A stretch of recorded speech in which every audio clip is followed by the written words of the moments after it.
What can we learn about leadership from Thomas Jefferson?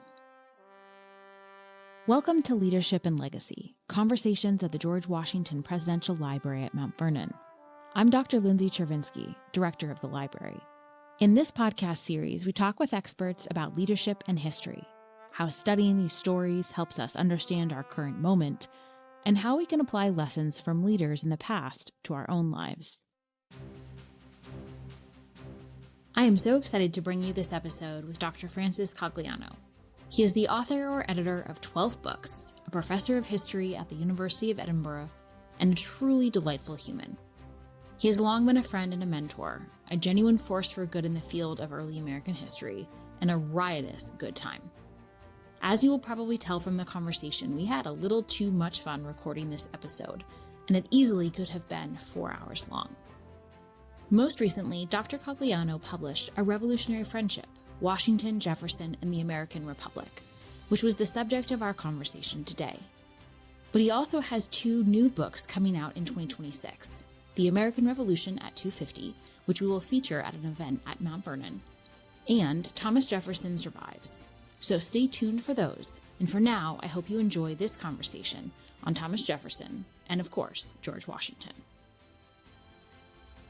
Well, Frank, thank you so much for joining us. I am so thrilled that you're here in North America, in Virginia, and at the George Washington Presidential Library. You are here for the George Washington Book Prize finalist panel event, which we are hosting tonight. And I was thrilled to take the opportunity to squeeze out all your knowledge on Jefferson and leadership, since I don't usually give him any plaudits in that particular area. So welcome to the library. Thank you so much, Lindsay. It's great to be here, and I'm honored to be here under these circumstances and a little humbled. Oh, well, we're so thrilled that you are. And it is such a pleasure when we are able to put together a prize finalist list that we both really love the books, but also like the people. So this year is a fun year in that regard. So Jefferson and leadership. I don't think most people typically associate those words, because when they think of leadership, we often pull together the more, stereotypical masculine military qualities of leadership. Or we talk about presidents. And while Jefferson did a lot of things as president, I'm not sure necessarily they associate him with like the Lincoln of the Civil War or FDR of World War II. But as I was preparing for this conversation, I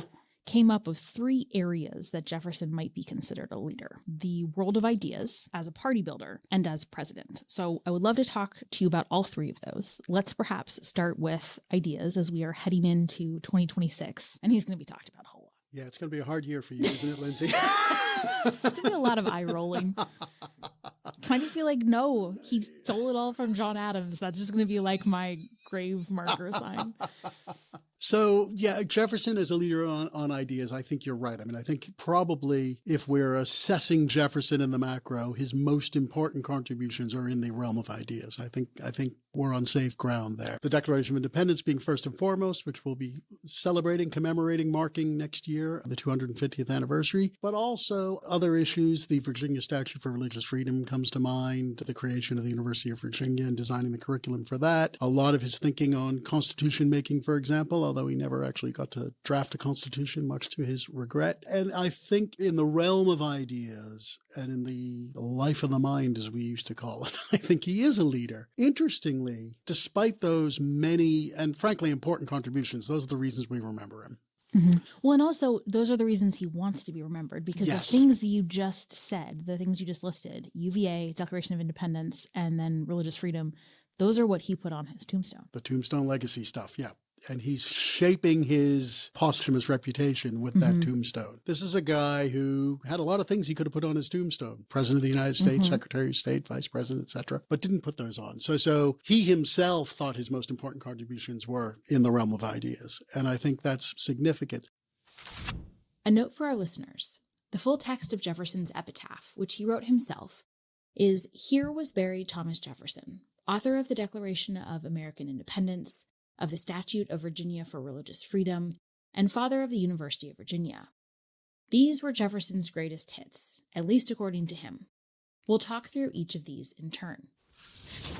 Interestingly, however, he didn't write very much or leave us much in the way of his thinking on leadership itself. Interesting. Say more. So, we don't have a treatise from him. He read Machiavelli and he wrote a little bit about Machiavelli, but he didn't write one of your guys, John Adams, wrote Discourses on Davila, right? What didn't he write on, really? Right. Well, exactly. And Jefferson, for all his many, many interests and his very kind of ecumenical approach to ideas, didn't say a lot about leadership except insofar as condemning dictators. So he did condemn Caesar and Bonaparte. He did draw a contrast between some of history's malefactors, as it were, and the present. He has a lot to say about George Washington. We'll get to that. Circle back to that. We'll get back. Let's put a pin in that. But he didn't write he didn't write an essay on leadership, for example. There's no kind of discourse on leadership from him, which is, I find, quite interesting. And we're going to get on to politics. His political style of leadership was very much of its time and doesn't translate well over time. But he was clearly thinking about power and how to best deploy power and the danger that excessive concentrated power posed. But he didn't write much on leadership itself. It strikes me that his lack of writing about leadership is also quite similar to his approach to politics, which is that there's a lot of things that you don't put on paper. Yeah, for a guy whose legacy is 40,000 letters... It's what's not in what he didn't write about that's quite striking. And his style of political leadership is very much face-to-face. It's conversational. He wants people to write. So he often uses people as proxies. But unlike Alexander Hamilton, who gets himself in trouble with the amount of writing he does for publication, he doesn't do that. And you and I have talked about this off air and in the past. This could be construed as sneaky. Or, as the great Joanne Freeman says, the best way to understand Thomas Jefferson is to sometimes understand that he lies. Joanne once said that to me. She said, Frank, great line. Once you accept that premise, things start to make sense. And she's right. She's right about that. Lies, I would qualify that slightly, and I'm certainly not here to defend Jefferson. Jefferson is of a culture that produced Washington as well, that elite Virginia gentry culture, which places a huge emphasis on politeness and sociability. And so Jefferson frequently gives people the impression that he agrees with them. He, unlike John Adams, doesn't argue with people. Well, or doesn't argue with them to their faces. It's interesting because that emphasis on politeness and sociability, which we generally consider to be good qualities, almost requires a certain duplicity, which we consider to be a bad quality. Right. That's right. And so I think when people leave the room thinking Jefferson agreed with them, he was just being polite. And to us, and I've talked to Joanne about this as well, to us that appears to be kind of mendaciousness, duplicity, like he's a liar. And I think he does bend the truth. He's economical with the truth occasionally. But I think some of this is also his personality and the culture that produced him, that he's very uncomfortable with interpersonal conflict, which makes politics hard. I definitely want to get back to that. But I guess one question about, so much of what we know about people is what is left to us, whether it's archaeological materials, whether it's material culture, whether it's the written record. And we've talked about how many thousands upon thousands upon thousands of letters that he wrote. How much do you think that he burned? That's a really good question. We know he burned the correspondence between himself and his wife.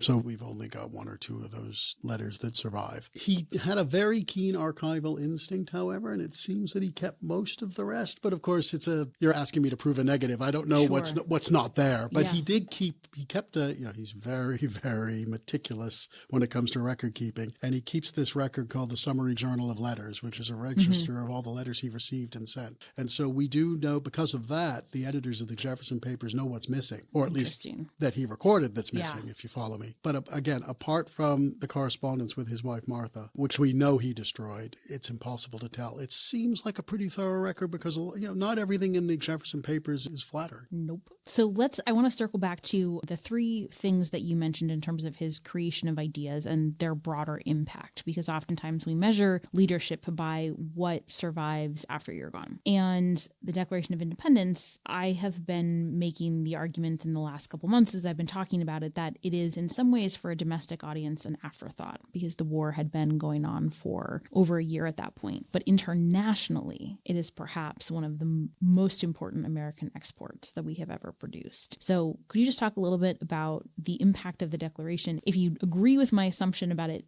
domestically, but then also more broadly what that has meant? Sure. I mean, domestically, Jefferson late in life said, I was summing up the American spirit. So he was a little false modesty there, but he's saying, I was just expressing what was in the air, as it were. I think the international dimension is incredibly important in two ways. First of all, and I know you know this, it's a diplomatic statement as well. It's saying to the world, but particularly France, we're open for business. We will, and we're not a threat. And yeah, exactly. So we would like to engage in diplomatic relations with you, and we won't stab you in the back. We won't make peace with Britain and turn on you. Which we did. Peace of Paris a little.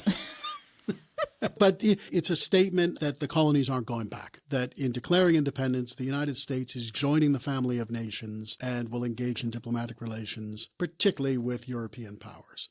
France, first and foremost. But the Declaration is also important globally for the president. This is one of the earliest in the modern world independence movements, colonial independence movements, and the Declaration will be incredibly important. And David Armitage showed this about 15 years ago in his global history. The Declaration is a model for what many countries will do subsequently, and it's incredibly important that way.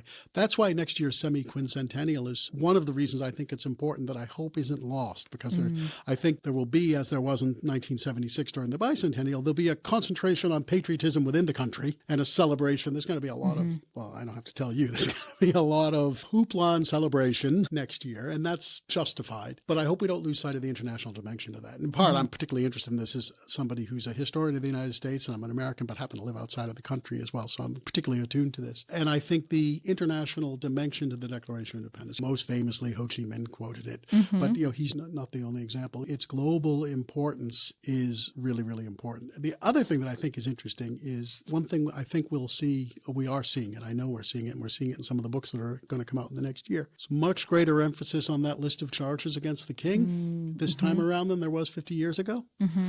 During the bicentennial, and listeners can reach their own conclusions as to why that may be, but we're paying a lot more attention to that kind of bill of indictment against George III that is the longest part of the Declaration, that at least when I was growing up, you mostly skipped that. You read the beginning, you read the end, you kind of... Right, and you're like, okay, he's done that, this over. and that. And there are lots of reasons for that, but I think that's interesting. Yeah, the documents are always incredibly illuminating, and so everyone should go read. You have no excuse because it's all over the internet. Go read the grievances and acquaint yourself with them. So I think perhaps Jefferson's greatest contribution, or I guess the one that I like the best, is his writing on religious freedom. I agree. I think it is perhaps the most original, and it is most at the heart of what we are. Can you tell us a little bit about what it is and its long-term impact? Sure. So right after Congress adopted the Declaration of Independence in the summer of 1776, Jefferson returned to Virginia. And the reason he did that was because he believed the real action, the real contribution he could make, at least. Of course, there's the war going on. And you folks at Mount Vernon are aware of that. But that wasn't his strength. The real contribution he could make, and one of the immediate consequences of declaring independence, was the need to draft new constitution. And he wanted to go back and help remake the laws and remake Virginia. And he's put on a committee in the state government called the Committee for the Revisal of the Law. And he proposes, I think it's 178 new laws. And they're revisions of previous laws as well as some new legislation. He proposes a bunch of things, a bill for education, for example, that would have, if adopted, provided for universal education for all free white children, boys and girls in Virginia. The boys are going to get more than girls, etc. But it wasn't adopted because the legislature was too cheap to raise the taxes for it. But he proposes a raft of legislative reforms, including a bill that will separate church and state. So it will disestablish the Anglican Church. The place of the Anglican Church is complicated in this period because the head of the Anglican Church is the king. And still is. Yes, that's right. And so the status of the Anglican Church is complicated as a result of independence. Thank you, Henry VIII. Yep. But what Jefferson proposed, and it wasn't adopted till 1786, and his protege and friend James Madison is the guy who ushers it through the legislature, adopts this bill that removes the state support for the Anglican Church in Virginia, and it disestablishes the church. This is the first time that happened in American history. It's the first time it happened in modern history. This is really important. He's aware of it. He brags about it when he's in France in 1786, saying, hey, look what we did. And I think, like you, if you study Jefferson, it can be a tough slog sometimes. He's not an uncomplicated figure for all kinds of reasons. When you get to, I think, Jefferson on religion, we get good Jefferson, as I like to think of him. And the disestablishment of religion in Virginia is important for a couple of reasons. One that I think is underappreciated is he does this with the support of Baptists and Quakers and Methodists and religious minorities in Virginia who don't like paying taxes to support the Anglican Church. And so we often see this. This has been interpreted as a step forward for secularism in America, and that's a valid interpretation. I think that interpretation obscures the degree to which people of faith supported this because they too thought we don't want state religion. That's such an important point. The separation of church and state in Jefferson's mind does two things. It keeps religion out of the state, but it also keeps the state out of religion. And I think that's often lost in contemporary discussions about this. But he's incredibly proud of this achievement. As you noted, it's one of the three things on his tombstone, along with the Declaration of Independence. And I think you could see that tombstone. I mean, he put a lot of thought into this. If the Declaration of Independence is about political freedom, and establishing a Republican government and people's ability to govern themselves, the Virginia Statute for Religious Freedom is about freeing the mind. And freeing the mind from state interference. And then the establishment of the University of Virginia is about developing the mind, I think. So I think there's a kind of coherence to this. Yeah, it's a really interesting point. So let's talk about the University of Virginia. Why is that a new concept and what does it spark in the United States? It's a secular institution. Although there's a chapel on grounds of the University of Virginia today, there was not when Jefferson designed those buildings. It's intended to be a secular institution. And this follows on from the Virginia Statute for Religious Freedom. It's also meant to be a modern institution in the sense that he's trying to recruit professors from Europe, from Oxford and Cambridge, tries to recruit people from Edinburgh as well to go there. He wants the leading scholars from around the world to come here. He wants it to be a kind of nursery for Republicans, small r Republicans, also large r Republicans in this period, because he's a little bit worried. One of the problems he says is when we send our smartest young men up north to be educated, they come back Federalists. If they go to the horror, yes, shock horror. If they go to Yale or Harvard or what will become Princeton, their minds get corrupted. So he wants this to be a counterbalance to those institutions. To some extent, he achieved this. If we look at the 2-century history of it, it fails in the first instance because it basically in those first couple of decades, it's a place where the Virginia gentry go and hunt and fish and drink and gamble, and they don't reform very well. But in the long term, if we take the longer view, if you look at what the University of Virginia is today, it's more or less fulfilling his mission. It's taken quite a while to get there. And, of course, the University of Virginia truly became great once it admitted women and desegregated. So these are people that he wasn't thinking about educating back in 1826. So the University of Virginia is designed with very high-minded principles, but also some of the more gutter principles, which is the party politics. So let's talk about Jefferson's role as party builder. What did he do to build an opposition party, and why was he so good at it? One of the points that came across in my conversation with Cogliano is that Jefferson's leadership style is not one that translates well to the modern day. He often acted in ways that now seem underhanded or even duplicitous. But Cogliano also emphasizes the ways in which he could be incredibly effective, particularly in his ability to network.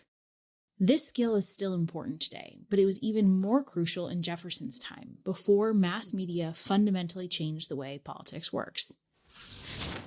Yeah, this is where we get sneaky Jefferson, deceitful Jefferson, depending on your perspective. I'm looking at my John Adams colleague across the table from me, nodding knowingly. Well, I mean, given where we are, I would say starting as Secretary of State, probably shouldn't build an opposition newspaper from the State Department, but I'm getting ahead of ourselves here. We are getting ahead of ourselves slightly. Yeah, I'm not sure. I don't know who approves your expenses, Lindsay, but I know who approves mine, and I'm not sure I could hire a clerk to promote my political agenda from my budget if I were the Secretary of State, which is what he did. Having said that, Hamilton's doing the same thing. This is whataboutism, and I realize that's not necessarily a defense, but nobody knows, and your own work has showed this, we're without precedent here. Nobody knows how a cabinet's supposed to operate, and nobody knows how opposition is supposed to function. In fact, they don't think there's going to be an opposition because they think they have a perfect system. And so a lot of his actions, which to us, assuming a two-party system and assuming that you're supposed to be loyal to the president, et cetera, a lot of the things he does that we think are unseemly were not necessarily, well, they were unseemly, but they weren't unseemly for the reasons we think they were unseemly, if that makes sense. Yes. Does that make sense? Yes. And so He's incredibly effective at networking. He's incredibly effective, the room where it happens. He hosts a lot of dinners. And that sociability that's so important in Virginia, elite Virginia culture, really pays off with him. Washington's doing similar things in the way he operates the government during his presidency. But you're having people over and you're meeting them and you're talking to them. And he strongly believes that this is the way you can get things done. This is not yet a democracy in the way that we know it. So you're not trying to mobilize the people in the way that will become necessary by the 1830s.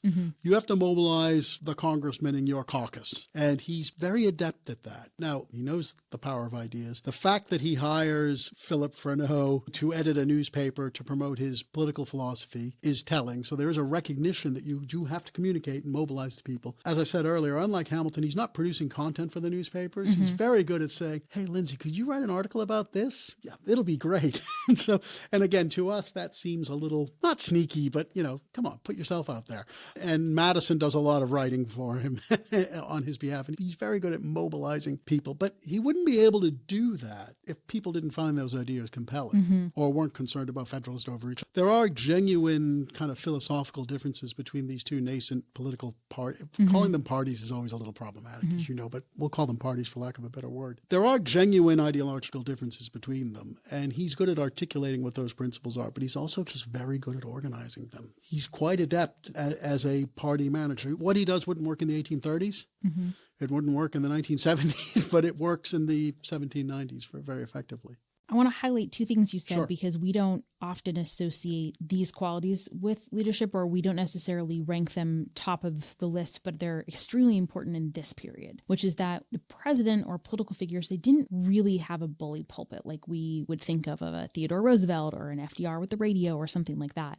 And so in that type of scenario, when Jefferson had to give an inaugural address, he was not well suited because he was not a good orator. But in small groups, he was incredibly effective. And so the ability to work a small room when that is what is required was essential. Yes, and he's very good at that. And the second one was he had an ability to get people to say yes to things. Especially James Madison. But, there are times, and I'm sure you've had this experience too, where I'm reading these letters and the things he gets people to do, I'm like, how are you convincing them that this is what they should be doing? So he must have been just like a total master manipulator. Well, okay. I don't say that as necessarily a bad thing. And actually, the politician that reminds me, we're getting off field here, but I have this theory that Jefferson and FDR are almost the same politician 200 years apart. Their skills, I like that. Their skills are so similar. That's really, really interesting. Not least because they're both patricians as Democrats. And patricians who become identified as the voice of the common man and women. And also impossible to get to know. Right. And would play people off of each other. And very charming. Yes. But using charm as a political tool. I've written a little bit about FDR's admiration for Jefferson, but we need to develop this. Stay tuned. Yeah. Let's do something with that. That's really, really interesting. Yes, he's incredibly persuasive. And he's very, very good in small groups. I would agree with both of those statements. And I think that's the key to his effectiveness as a political leader. Experience leadership like never before at the George Washington Leadership Institute. Inspired by the timeless lessons of George Washington, our programs focus on critical skills like effective communication, emotional intelligence, adaptability, strategic vision, and character-driven leadership. Immerse your team in a journey through history while equipping them with strategies to navigate today's complex challenges. Join us at the beautiful George Washington Presidential Library at Mount Vernon for a half-day or full-day sessions, or customize a program to fit your needs. Visit gwleadershipinstitute.org to learn more.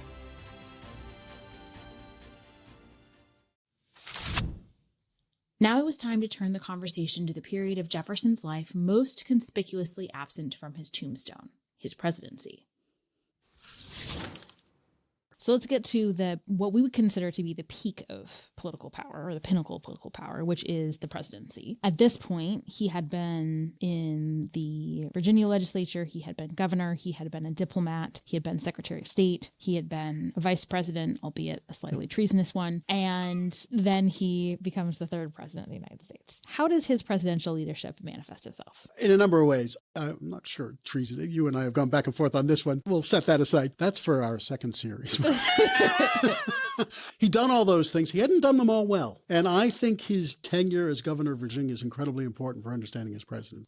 So if you'll indulge me for a second. Yes. Well, he was governor of Virginia between 1779 and 1781. He served 3 consecutive one-year terms. The Virginia Constitution, which was adopted after independence, created a very weak executive because the revolutionaries were very concerned about executive power, both as it was exercised by the king, but also as it was exercised by various royal governors. And so the first round of state constitutions often had weak executives, and Virginia had a plural executive. It had a single executive who acted as governor, but he was essentially a chairman of a committee.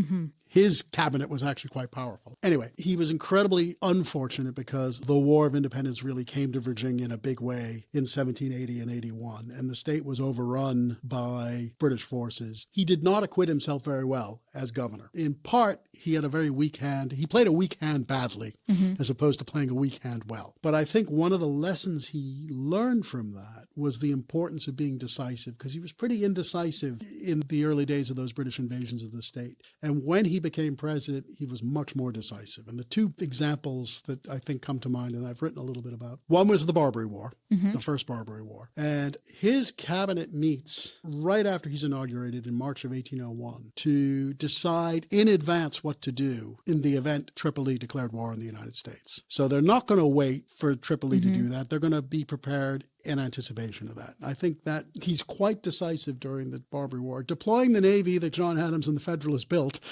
which he had opposed, but deploying the Navy to protect American trade and interests in the Mediterranean. And that, with some setbacks, basically worked for the United States. And the second, which is probably better known to most listeners, is in response to the Louisiana Treaty and the Louisiana Purchase in 1803. When the Louisiana Treaty arrives in the United States in the beginning of July 1803, Jefferson acts pretty decisively then. He spends some time in July 1803 trying to draft an amendment to the Constitution because he's not entirely convinced that this is constitutional, making this purchase. Madison says to him, look, we don't have time for this because it will take too long to amend the Constitution. And the conclusion Jefferson reaches, which I think is sound, is if the Senate ratifies the treaty, which it did, and the House appropriates the money for the funding, that's the approval of the country. That's how the system's supposed to work.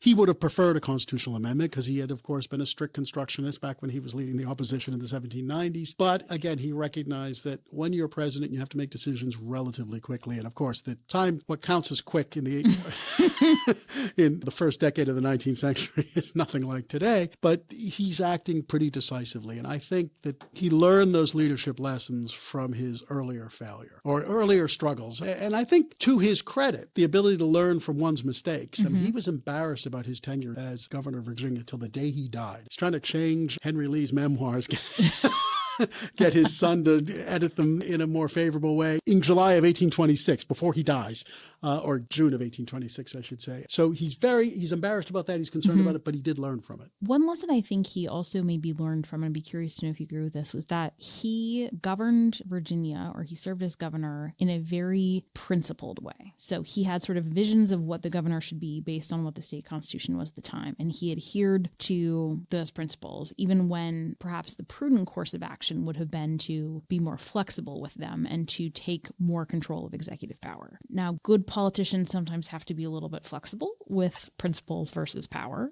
and not that we want someone to be totally violating a constitution, but that flexibility, I think, is required, especially in moments of crisis.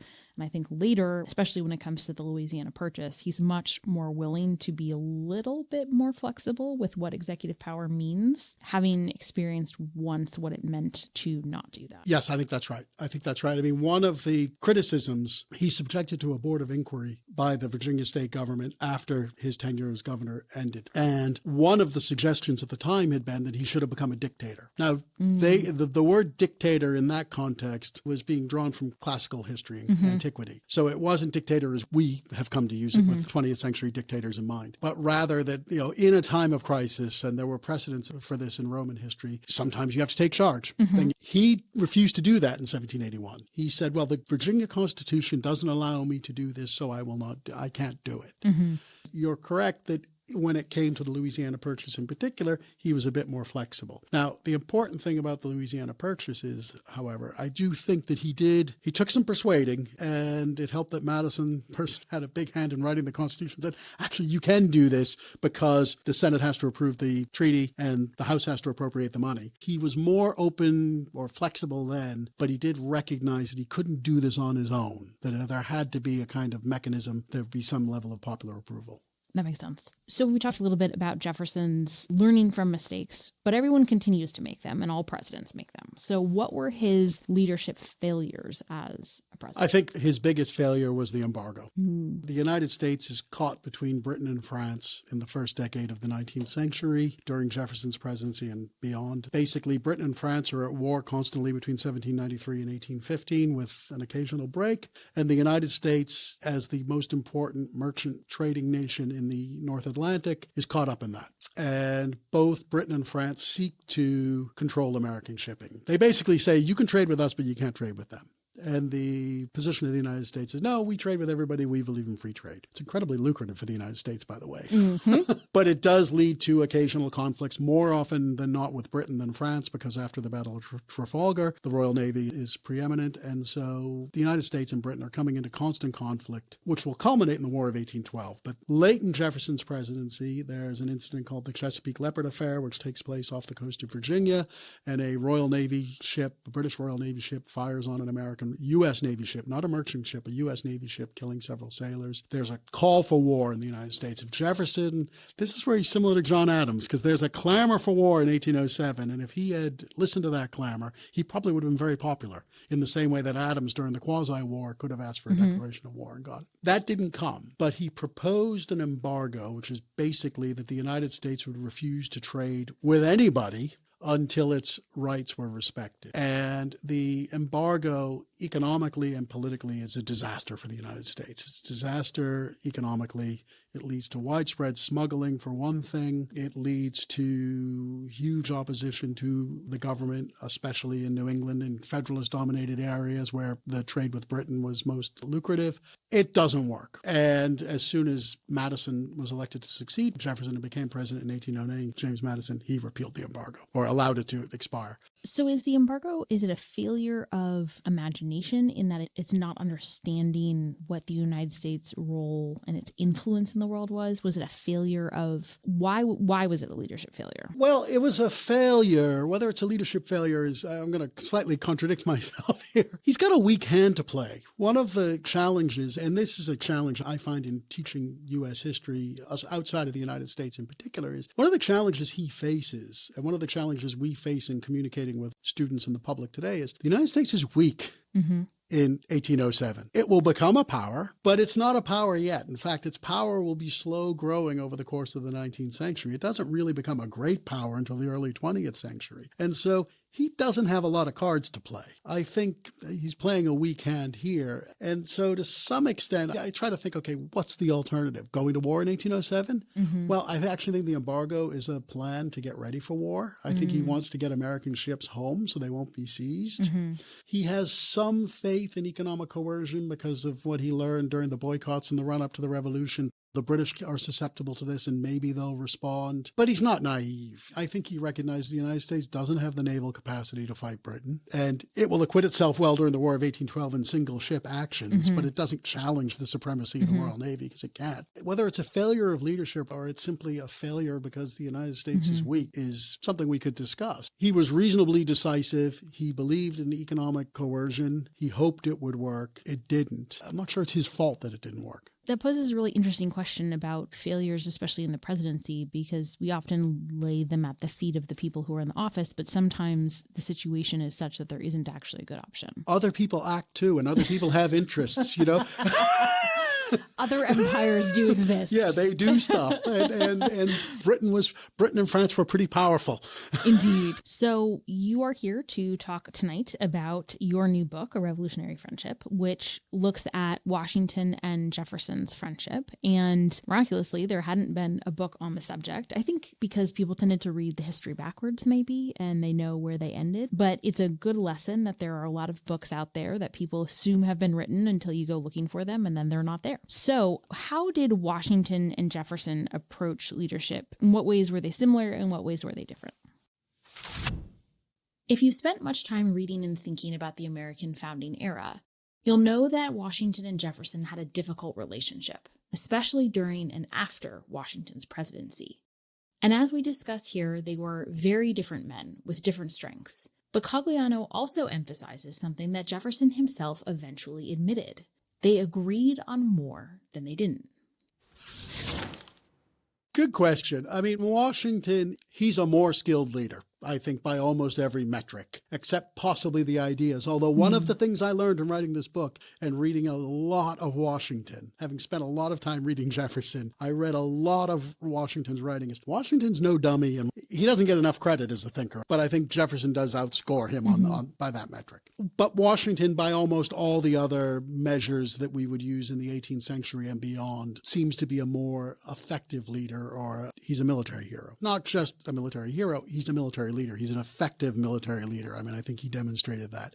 He's an incredibly important political leader because if separation of church and state is Jefferson's great achievement, respect for civilian control of the military is Washington's. Washington's greatest moment, in my view, is in 1783 when he resigns his commission.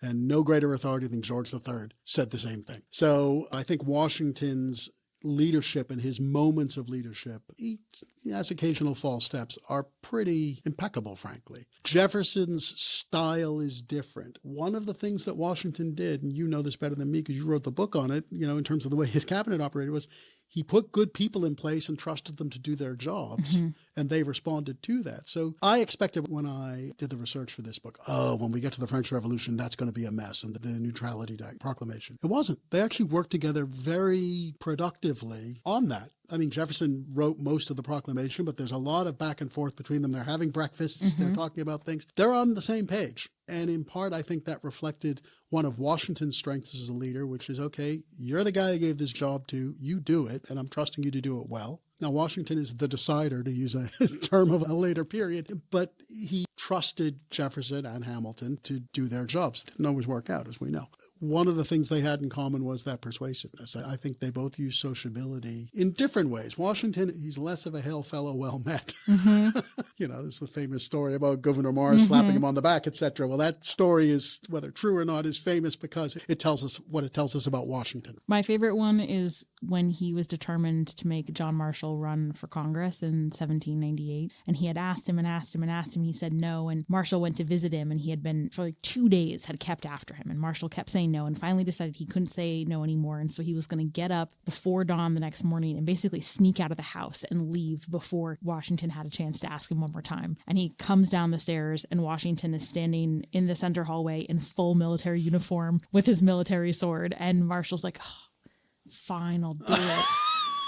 Fine. Which I just love because, you know, they know their strengths and they know how to get the yes. And Washington asked Jefferson to be Secretary of State not once, not twice, but 3 times. And not unlike Marshall. And then made him stay. Yep. This is not a guy who's used to asking people to do things more than once, unless he really wants them. And so that's testimony to what he saw in those stories in both Marshall and Jefferson. So he recognizes talent and he goes with it. I think Jefferson did as well. By the time Jefferson becomes president, the cabinet is a very different thing. As you, again, you know this better than me. But he's identified people of talent. I think they share that in common. I think that one of the things that really came to me in the book, which I end with, is Jefferson's relationship with the posthumous Washington, because Jefferson outlives Washington by 27 years. He serves as president from 1801 to 1809. And during those years, I think he really realized, wow, this job is hard. And George Washington did it really, really well. And he doesn't quite say, I was kind of bad then, or maybe I could have been better.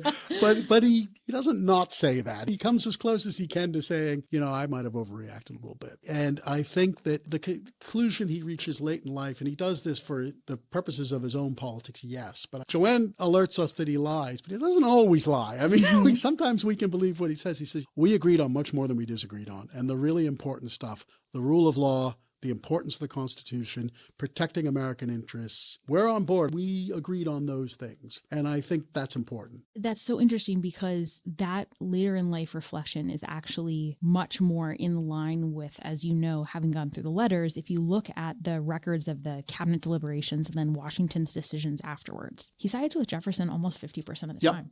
Sometimes it almost feels like he's like, okay, today I do Jefferson, tomorrow I do Hamilton, then I'll do Jefferson, then I'll do Hamilton. In the moment, Jefferson feels like he never wins, and he's complaining that Hamilton controls Washington. But it's interesting that that reflection comes later, that actually he was far more influential than he sometimes wanted to admit. That's right. It drives Jefferson crazy that he agrees with Hamilton on anything.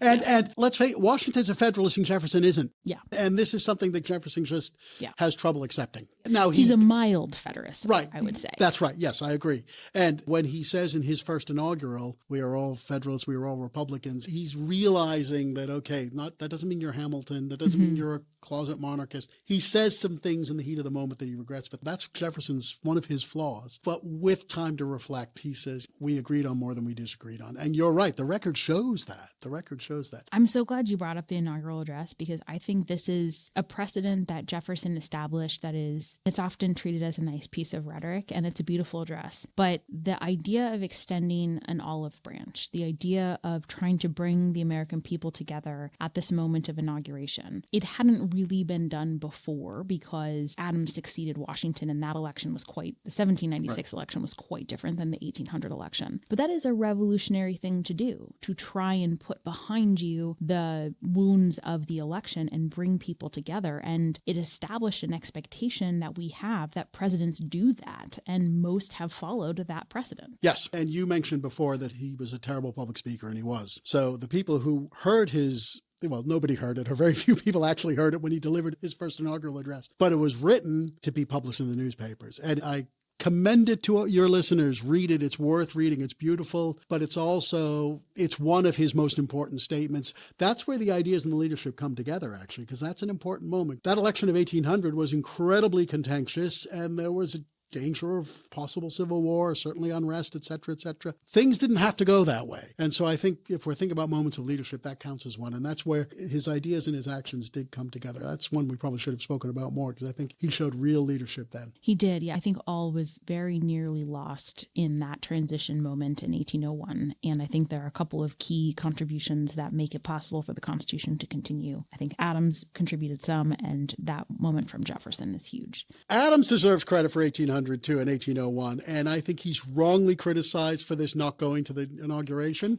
I agree. I Yes. Because there was no precedent for that either. Not till 1845. Right, and I don't think, Adams could be grumpy. Oh, yeah, he was definitely bitter about losing. He was definitely bitter about losing, but this sort of, he left in a snit, I think is unfair. Well, and I think we in the 21st century cannot possibly fathom how close they came to losing everything. And I think that he genuinely thought that whereas Washington's presence had lent him credibility and stability and boosted his reputation, he worried that his presence would be a distraction. Right. And would make it harder to turn the page. And, he lost and he went home in the age of Napoleon. That's not nothing. No, I agree with you. I think John Adams gets a bad rap on that. We can agree on that. We can agree on Jefferson's inaugural. Excellent. Okay, so we could talk about this for 5 more hours, but I think our podcast listeners might turn off the program. So we always ask 2 final questions. And you've talked a lot about Washington's leadership, but I would love to know, when you think of Washington leadership, what that means to you. Oh, well, as I said a few minutes ago, Washington's belief in the importance of civilian control of the military. The fact that Washington did not become a man on horseback is incredibly important. that's the moment. That's his greatest moment in a career filled with high points, few low points, but I think that was where he showed incredible leadership to his contemporaries and the legacy that established, long may it continue. I think that's one of two fundamental pillars of what it means to be a republic. The first is civilian control of the military. The second is peaceful transfer of power. Right. It's the rule of law. Yep, absolutely. And they both agree on that. Yes. And the last thing is, if you could recommend a book to your leaders from which you learned something about leadership, could be history, could be a leadership book, could be poetry, if that so inspires you. Okay. Now, you told me this before we went on the air, so I've been thinking about it while speaking. Can I give you 3? Yes. Is that cheating? That's such a historian answer. It yes, is. You may. I'm very, very sorry. Okay. I think Robert Caro's biography, all the volumes, so that's cheating, but his biographies of Lyndon Johnson are all all about leadership and the deployment of power. Those are amazing. So that's one. So I really am cheating. Master of the Senate, I think, is the best. Yeah, but Master, continue. I agree. And we eagerly await the final volume. So that would be one. And these are not in any particular order. A book I read that was incredibly important to me in becoming the historian of this period and introducing this period to me and made me think about leadership in the coming of the revolution, Johnny Tremain. Fascinating. No one has said that. Okay, that's a first. Okay. Excellent. So, and you said I could do poetry, so I would say the Iliad. That is a very diverse selection. Love it. Love it. Okay, well, readers, you then have your reading assignments for the next decade, but that's okay. That will be great and will add to your bookshelves. Thank you so much for being here, Frank. It was such a delight to chat My with you. pleasure, Lindsay, as always. Thank you for joining us this week on Leadership and Legacy, and thank you so much again to our guest, Frank Cogliano. You can find his book, A Revolutionary Friendship, Washington, Jefferson, and the American Republic, wherever you buy your books. I'm your host, Dr. Lindsay Chervinsky. Leadership and Legacy, Conversations at the George Washington Presidential Library is a production of the Mount Vernon Ladies Association and Primary Source Media. In the spirit of George Washington's leadership, we feature the perspectives of leaders from across industries and fields. As such, the thoughts expressed in this podcast are solely the views of our guests and do not reflect the opinions of the Mount Vernon Ladies Association. To learn more about Washington's leadership example, or to find out how you can bring your team to the George Washington Presidential Library, visit gwleadershipinstitute.org. Or to find more great podcasts from Mount Vernon, visit georgewashingtonpodcast.com. You can also explore the work of Primary Source Media at primarysourcemedia.com. Join us in 2 weeks for our next great conversation.